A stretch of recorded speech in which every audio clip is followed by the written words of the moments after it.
Spectrovision Radio.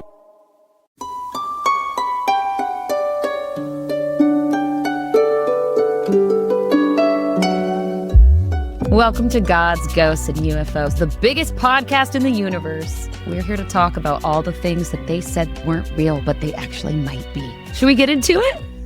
How do you feel, boys? I'm here with Tom and Jordan. We're having a great day.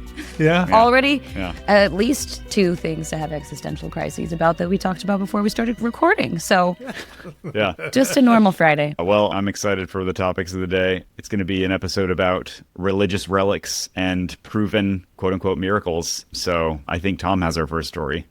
Yeah, it's exciting to finally get the gods part of the show's title. I want to read actually most of this article that appeared on April 17th in the Detroit Catholic News, or Detroit Catholic, entitled New Miracle Confirmed from Lourdes Sanctuary.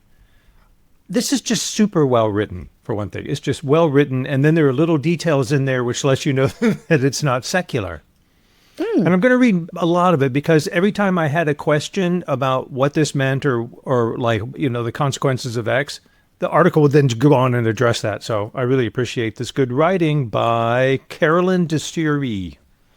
In a joyful moment after the rosary on Saint Bernadette Soubirous, feast day, April 16th, at the sanctuary of Our Lady of Lourdes in France, the shrine's rector, Father Michel Daubon, announced that a 70-second miracle at the famed pilgrimage site has been recognized. Now, for people who don't know, starting in 1858, there were a number of what are known as Marian apparitions. That is to say, this, I believe, young girl or girls claimed to have seen the Virgin Mary 18 times, including the person after whom this sanctuary is named, this Bernadette.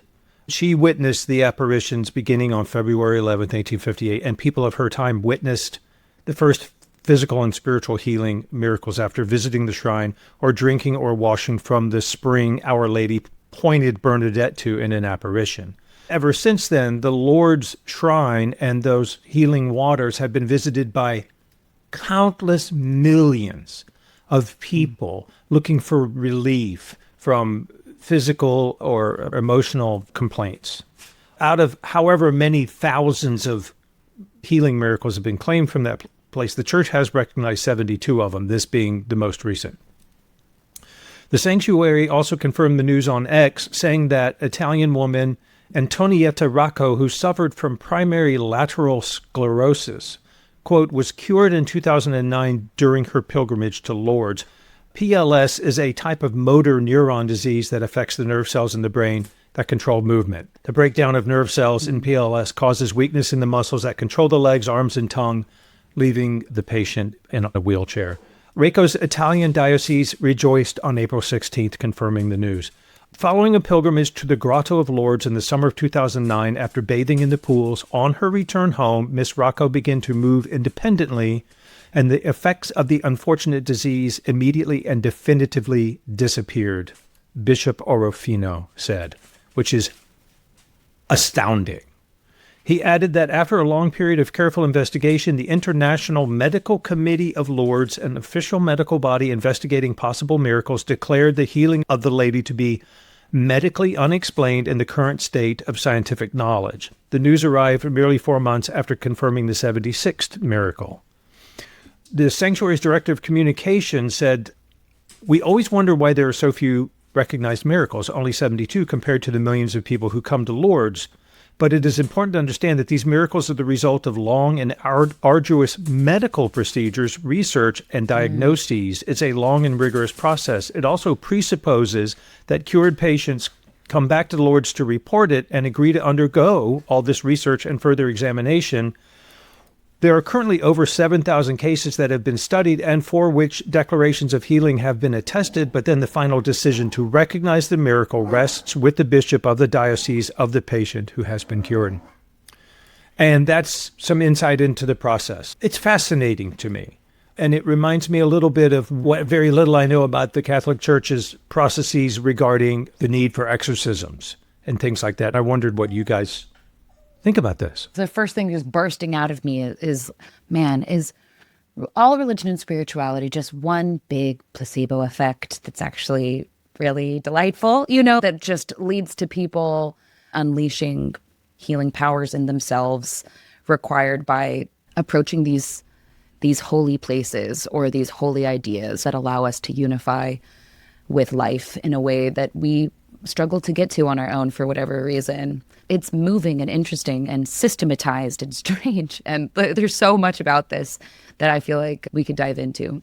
I am so interested in the systematization of miracle tracking by the Catholic Church. It seems strange to people outside that culture, but doesn't seem like that far of a stretch to come up with an idea for a culture similar to ours where everybody just does that.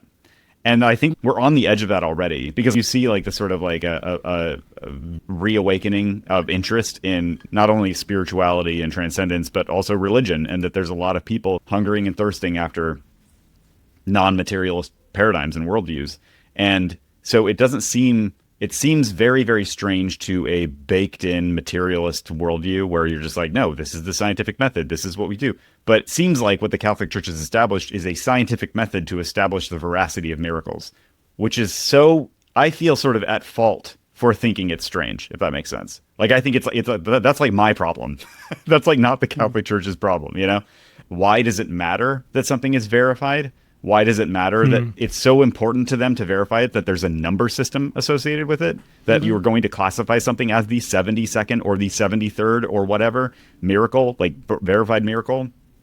What is the purpose of this? You may think the first instinct might be propagandistic, but I think there's something else going on here. And I think it's the sort of natural human need to categorize things and to feel certain about things and to get cognitive closure about things. And this might be a way to square mystical experience with cognitive closure. We cannot fundamentally explain or understand exactly how these things are working mechanistically, but we can at least categorize them as verified or not verified.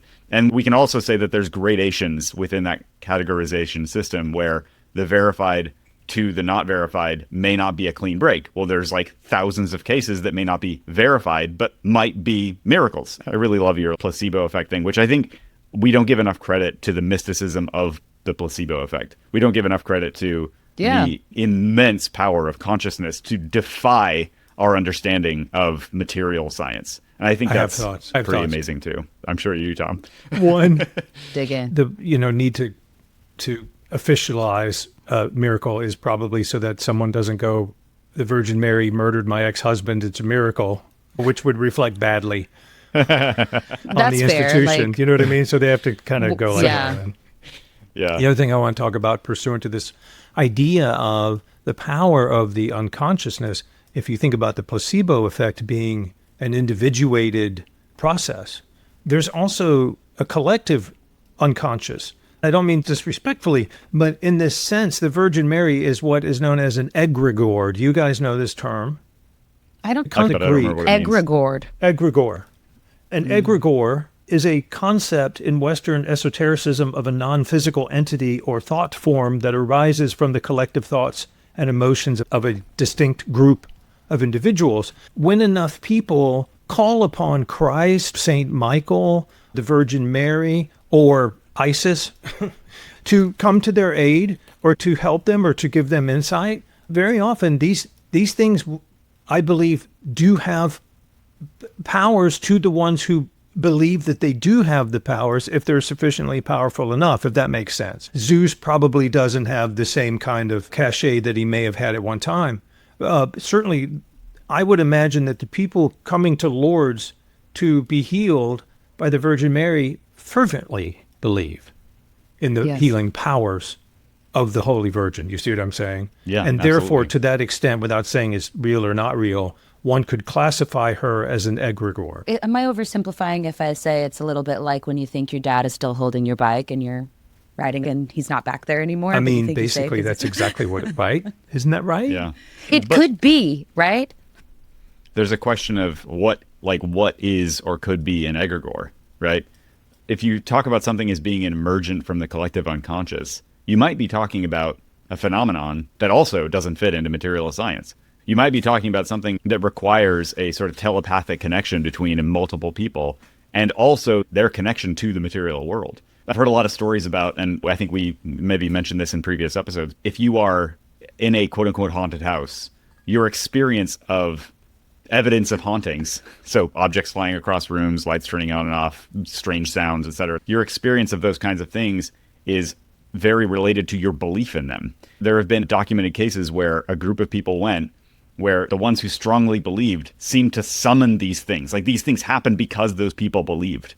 And then another group goes where nobody believes and nothing happens. This is something Dean Radin talks about a lot. And Dean Radin's like the sort of foremost kind of authority, I think, right now on like psi phenomenon in the sort of secular sense, where he's like, and this is a guy who's like, listen, like we know telepathy is real. There's absolutely no doubt anymore. It has been scientifically proven that telepathy is real. And he talks about magic and the occult, etc., like in sort of the scientific paradigm, like how can we do double-blind studies? How can we improve the research around this stuff? And what studies seem to verify evidence, like within what margin of error, and all this kind of stuff. And he's like, you'd be hard pressed to find a more serious person than Dean Radin. Like this guy's like, he makes it boring. he's like talking about magic. That's how you know and you like, can trust it. Yeah, exactly. He's Bored just very, when you're very matter of about fact. the occult. But he's talked about this where there's a proven link between a person's belief and these kinds of phenomena. So I think this, like, bringing it back to the idea of the egregor. And Tom, I remember in many of your long expositions on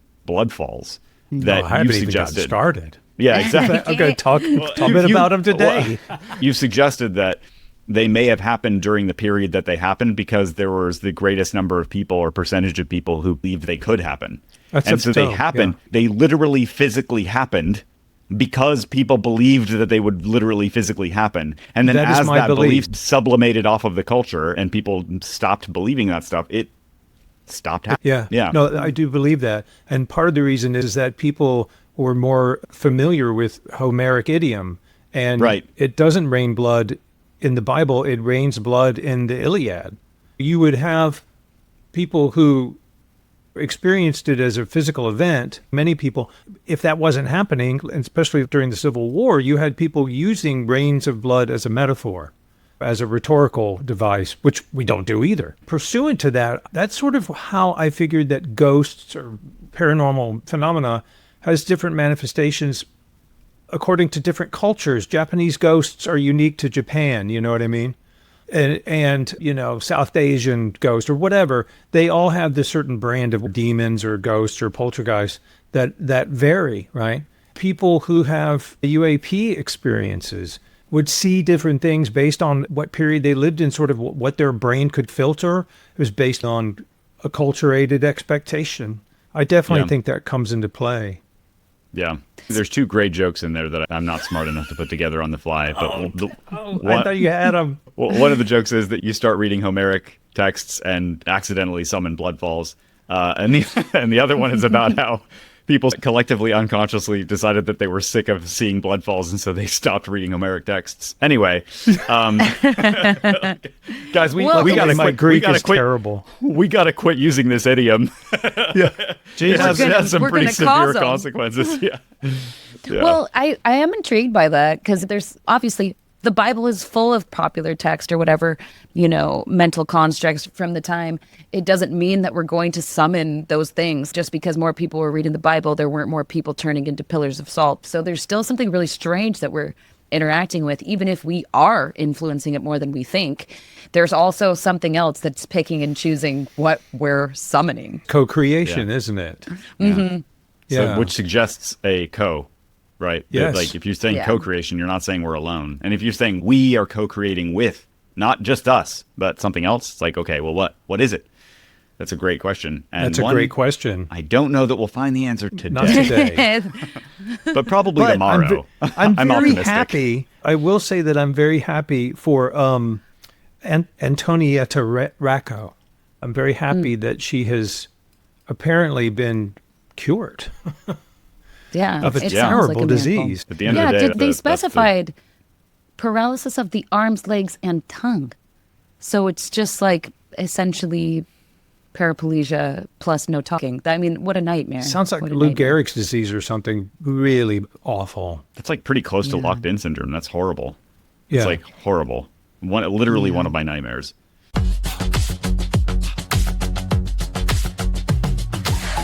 All right, let's talk about relics. So we're so I mean, I think that there is a segue in here, and that is if you can collectively summon miraculous phenomena, can you also potentially charge objects with certain powers or portent that maybe would not otherwise have had that significance? If enough people believe that the head of John the Baptist has magical powers, does the head of John the Baptist start to have magical powers? So the article that I'm bringing today, right? I think the answer is that it's a strong, it's a very, very strong maybe, like a very certain maybe. This article, which I am bringing from the dailymail.com, which is a very serious publication. You can tell by all the ads. I'll just read the very beginning of it. It says, with his canonization imminent, pilgrims have been rushing to see the preserved body of British-born Carlo Acutis. He apparently died aged 15 from leukemia in 2006, and he's become the Catholic Church's first millennial saint. His body, which lies in the Basilica of St. Mary Major in Rome, is far from the only symbol of the Christian faith which has been preserved for posterity. And then they talk about the head of the executed Archbishop of Armagh, the hands of at least 2 Catholic martyrs, and perhaps most bizarrely, the foreskin of Christ himself, which I don't know. I think I need to just read this part of it. It is the one Christian relic you might have thought as part of an April Fool's joke, but no, the so-called holy foreskin or holy. We got a pronunciation help on this earlier from Tom. Can you help me out again? Holy Priapus. Priapus.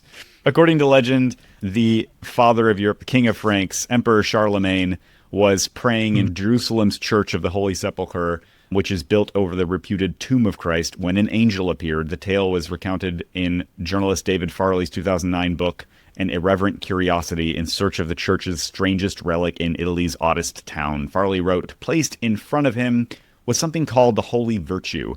Before Charlemagne could look inside, a boy appeared on the right side of the altar. Claiming to be the Christ child, the boy said to Charlemagne, most noble prince, accept with veneration this small gift, which, it is sure, comes from my true flesh and my true blood. Charlemagne looked inside the package and found both a piece of the true cross and the holy foreskin. Charlemagne is then said to have gifted the foreskin to Pope Leo III. The relic allegedly eventually ended up in the Italian village of Calcutta. Farley recounted how the relic became an embarrassment to the Catholic Church, so they passed a decree stating it could only be displayed once a year on New Year's Day. But in 1983, Calcutta's priest, Don Dario Mangione, announced to his congregation that the foreskin had been stolen. Farley spent a year living in Calcutta in search of the holy foreskin, but he had no luck in tracing its whereabouts. So I don't care about anything else in that article. I don't care about severed hands. I don't care about John the Baptist's head. The fact that this happened says something about you thought, I mean, anybody who's bored by Catholic history has not read any Catholic history. Like, this is just amazing to me. My first take, and this is the only thing I'm going to say, and then I want to hear what you guys have to say about this. But my only thing here is that you let a culture progress for long enough and get big enough and touch enough cultures, and stuff is just gonna get weird. Like, we just get weird. We go weird places, we do things, we care about things that if you look back from another culture, another time, are just gonna seem absolutely bonkers to everybody else. And that's just how it works. It doesn't matter how big, how global, how powerful, how monolithic your organization is. The Catholic Church is probably one of the biggest, oldest, most monolithic cultures in all of human history. And yet, for hundreds of years, they displayed the foreskin of Christ one day a year. That's actually my favorite part. I love that that it became an embarrassment to the Catholic Church. You only get to see it on New Year's now. That's the decree. Like, yes. Wow. Rather than hiding it or we get to see it once a year. I know you want to see it every day. You tried to touch it. How dare you try to touch it? It's incredible. It's wild. But yeah, tell me you're not delighted to be here. This is our planet, everybody. Aren't you proud? Yeah. I love this story too, because you can't, it's so, Yeah. Anyway, Tom, what do you think? Tom. Everything I'm about to say is going to bring you down. Oh, no. Everything. You're taking... I immediately thought of Charlemagne scarfing on a bag of pork rinds. Look, I'm not a historian, but I feel like there was a while there after the collapse of the Roman Empire in which future Byzantine emperors or the Holy Roman Empire or whoever it was in France had to somehow prove to the Catholic Church that they were the legitimate heirs of the Holy Roman Empire. So Charlemagne is probably one of those dudes in 932 or whenever the historian was like, hey, Pope, check it out. Wow. A miracle, piece of the true cross to boot, and you can have the foreskin. And the Pope was like, okay, cool, my brother. And then later it was like, oh, this is weird. This is just weird. What are we doing? What do we do with this now? And then the last thing is there's this entire idea of veneration. I am not dumping on Catholics, and I'm not dumping on people who venerate objects. I do in many ways. I think it's kind of beautiful to have something into which you instill that kind of energy in terms of the intensity of your belief. But I do want to point this out since we talked about blood falls. There was a guy named Nathaniel Turner who was a slave in the 1830s, and he led a slave revolt in Southampton County, Virginia, that killed 55 white people. It was a massacre. It was awful. And this was sometime in the 1830s. In the 1820s, he was a preacher. He was a local preacher and apparently a very intelligent and sensitive young man. He claimed to have witnessed the aftermath of a rain of blood, which to him was the blood of Christ's return, so that if Christ died to, relieve people of their sins, he was done with that, putting down his yoke, which made Nat Turner think it was time for him to kill his oppressor. Now, when he was executed, they turned his body into relics. They kept his skull. They turned his skin into a wallet. They did all this in Southampton County, Virginia. When I wrote about it, I said, they treated him like a saint.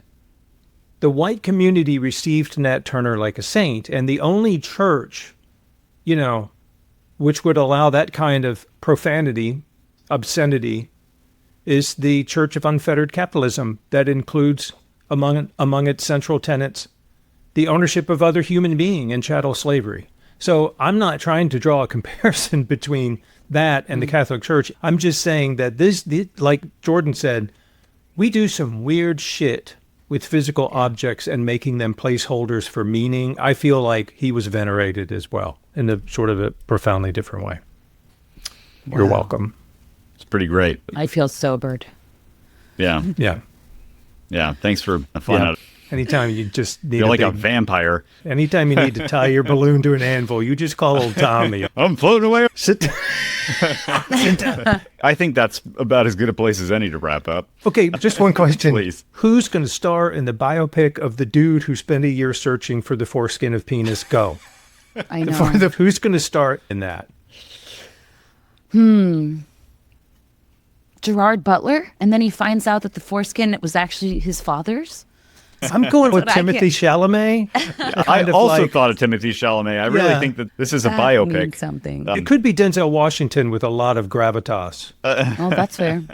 That's what I keep thinking about is just the person whose foreskin it actually was. Like the likelihood that it actually belonged to Jesus Christ is... Or the likelihood that maybe it wasn't foreskin. Maybe it was pork rinds. Maybe it just was pork rinds. As It's Tom impossible to pointed say. out. He's speechless. Have you guys heard of the paradox of the ship of Theseus? I don't know. Do you know that? Yeah. The ship of Theseus. Go ahead, Jordan. I talk about the ship of Theseus all the time because I'm obsessed. I'm sort of obsessed with it. It's the thing. The ship of Theseus is if you bring the ship into harbor and repair it over and over again to the point that every single piece of the ship has been replaced so that no piece from the original exists, is it still the ship of Theseus? And the answer is yes, but why and how? It's kind of the same argument. We are all ships of Theseus to some degree. Like very little of our biological bodies stays the same even 5 years on. So how, what persists? But Tom, what do you mean? I'm just thinking about this idea of imbuing meaning. into things that may be generationally removed from the thing itself. Well, that's what I mean. Piece like of wood a piece with of a the true nail cross. in It might just be a piece of wood. It might just be literally a piece of wood that he found outside. But if enough people believe that it is a piece of the true cross, what do they think that means? What power do they think it has? What exactly does it mean to venerate an object? It's a fascinating question. Yeah. And I think... Go ahead, Tom. I'm done. I think that's why it feels connected to the concept of the placebo. It really is about the stories we're telling and what it unlocks in human potential. The fact that our belief in something can change our experience and energy throughout the day. Look at how people function with crystals, for example. You can believe what you will about them, but they bring people to a different state. You could talk about heirlooms and the stories imbued in those heirlooms. You could accidentally pick up a watch from somewhere else and mix it up with the one you thought was your grandfather's. Even if you just think it's your grandfather's, it will change the way you walk around with your grandfather's watch. There's just something about that. Yeah. I saw a video yesterday where there was a new auction of Titanic ephemera, and one lot consisted of materials found on the corpse of a man who drowned, a young man studying to be a priest. One of those was a $1 bill, the Black Eagle dollar from 1912. The interviewer asked the person from the auction house, how much would this dollar be if it was just a regular, dollar? And he goes, 300 pounds. This auction house is in England. Well, how much is it worth because it's, because of the story. Because of the story and that it was found by the rescue steamer, 10,000 pounds.